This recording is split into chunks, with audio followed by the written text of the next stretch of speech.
Sa aking nakaraang video, aking ibinalita ang patungkol sa bagong panukalang batas ng Estados Unidos na kung saan nakasaad dito na makakatanggap ng nasa $500 million kada taon o katumbas ng nasa 28.5 billion pesos ang Pilipinas mula sa Amerika, at ito ay magtatagal ng 5 taon, at sa suma total ay makakatanggap ang bansa ng nasa lagpas 140 billion pesos. Suportado ng Democrats at Republicans ang military assistance nito sa Pilipinas, at hindi ito basta-basta pagpapautang lamang, kundi ibibigay talaga ito ng US government sa ating bansa bilang pagsuporta sa modernization program ng ating hukbong sandatahan. Tanging sa pagbili mula sa US defense companies lamang pwede gamitin ang pondo, kaya puro US-made weapons ang tatargetin bilhin ng Pilipinas dito, katulad na lang ng mga F-16 Vipers na isa sa kanilang pinagpipilian sa ngayon,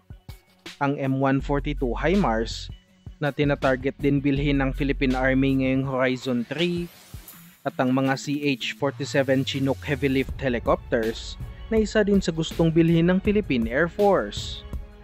At sa bagong eksklusibong balita mula sa Max Defense, kinumpirma nito na inaprubahan na ni Pangulong Marcos upang umpisahan na ang pagbili sa 20 o higit pa na mga bagong multi-role fighters para sa Philippine Air Force, at inatasan din nito ang Department of Budget and Management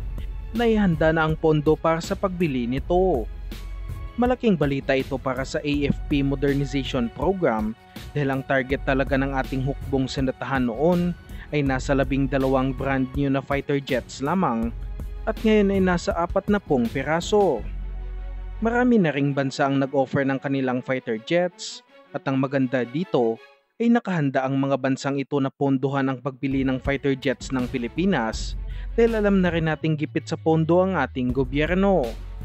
Kabilang nga sa sinasabing nag-o-offer sa Pilipinas, kasama na ang financing upang mapondohan ang proyekto, ay ang bansang Sweden, na kung saan inaasahang i-offer nila ang kanilang mga JAS 39 Gripen EF variant na pinaka-advanced nilang fighter jet sa ngayon. At ayon sa Swedish company na Saab, na siyang gumagawa sa mga Gripen fighter jets, kaya umanong makipagsabayan sa performance ng aircraft na ito sa sikat na F-35 stealth fighters ng Estados Unidos. At bagay na bagay din umano ito sa Pilipinas dahil maliit lang na runway ang kinakailangan upang makatake off ang aircraft. Ang hindi lang maganda sa aircraft na ito ay mas mahal pa ito kumpara sa mga F-35 at F-16 Vipers, ngunit sinabi ng Sweden na hindi magastos paliparin ng aircraft na ito at hindi rin pahirapan pagdating sa maintenance, kaya sulit ang mahal na presyo ng mga naturang aircraft. Pati ang France ay nagpahayag din handa silang magpautang sa Pilipinas upang makabili tayo ng sariling mga fighter jets, at inaasahang i-offer nila ang kanilang mga Dassault Rafale multi-role fighter aircraft na pinaka-capable o pinakamalakas sa lahat ng aircraft na ino-offer sa ating bansa. At sa aking opinyon lamang, dapat din talagang bilhin ito ng Philippine Air Force dahil ang mga fighter jets katulad ng Gripen at F-16 ay mga ordinaryong klaseng aircraft lamang, at kung seryoso talaga ang bansa sa pagdepensa ng ating teritoryo, ay malaki ang maitutulong ng mga Dassault Rafale fighter aircraft. May kukumpara ang mga Dassault Rafale sa F-15 Air Superiority Fighter ng Estados Unidos, ngunit mas mura ang mga ito at mas mababa din ang presyo ng maintenance, at maganda ang pakikitungo ng France sa ating bansa. Kahit na mayayamang bansa ay pinipili ito, katulad na lang ng United Arab Emirates na kung saan nag-order ito ng nasa 80 Rafale aircraft, at ang katabing bansa na Indonesia na kung saan nag-order ito ng nasa 42 piraso. Ang pangatlo sa nag-offer sa ating bansa na magpondo sa proyekto ay ang bansang India na mag-o-offer ng kanilang HAL Tejas multi-role combat aircraft na ilang beses na rin nila in-offer sa ating bansa, ngunit nilaglag din ng Philippine Air Force sa kanilang proyekto. Sa aking opinyon lamang, hindi bagay sa ating Air Force ang mga fighter jet na ito, kahit na mas mura ito kumpara sa ibang ino-offer sa ating bansa, dahil ito ang may pinakamahinang performance sa lahat ng pinagpipilian. Bagay ang mga Haltijas para sa ating Philippine Navy dahil kaya nitong magdala ng Air-launched BrahMos anti-ship missile na malaking tulong sa pangdepensa ng bansa laban sa mga warships. Hindi ito bagay sa ating Air Force dahil medyo mahina ito pagdating sa air-to-air combat at hindi rin compatible sa ibang US-made missiles na kasalukuyang ginagamit ng ating hukbong sinatahan.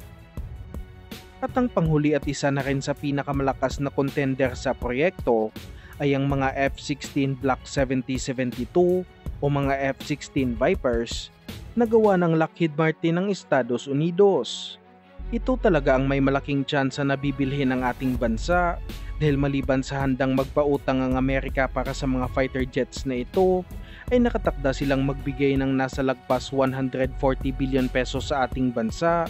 na inaasahang gagamitin ng Pilipinas sa pagbili nito. Maliban dito, inaasahang magkakaroon din ng freebies kapag ito ang mapipili sa proyekto at ang mga freebies na ito ay ang mga second hand na mga F-16 at matagal nang gustong bilhin ito ng ating Air Force. Ang malaking problema lang talaga sa fighter jet na ito ay napakaraming bansa ang nag-order ng mga F-16 Vipers kaya punuan din sa ngayon ang mga factory ng Lockheed Martin kaya hindi agarang may dideliver ang mga ito sa bansa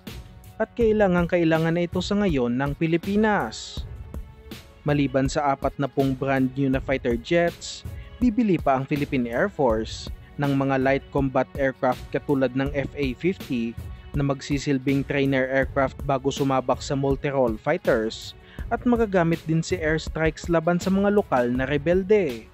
Bibili din ang bansa ng mga second-hand na mga fighter jets, kaya kapag maging matagumpay ang mga pagbili na ito ng Philippine government, ay magkakaroon ng bansa ng nasa 60